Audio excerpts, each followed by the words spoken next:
So I think about death all the time because it's probably the central theme. It's probably the thing that I think the most about. And I think that influences how I see time and also how I think, how it influences agency. What actions I'm willing to take despite the judgment of others.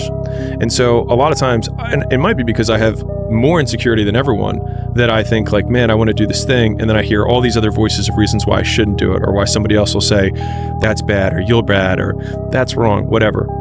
And so I think I've had to come up with a lot of these devices to get around my own insecurities, to take action despite those insecurities.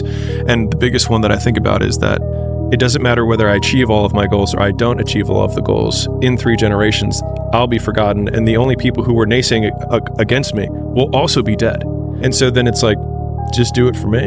And the idea of just living an okay life just sounds so terrifying to me that the freedom to fail over and over again is still more fulfilling to me. At least it feels like it's real than walking through autopilot.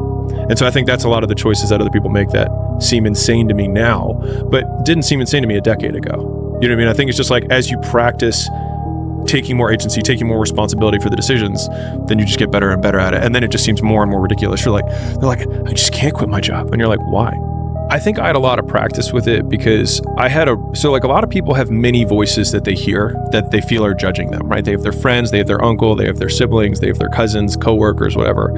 I think I had just one voice that I heard really loudly. And I was talking to one of our employees the other day, and I was trying to put it in perspective, a younger guy. And I was like, imagine how much you care about your mother's opinion and your father's opinion and and all of those other people. And I was like, and now imagine that there's literally only one, because I had no siblings. I basically had no mother. I had just a father.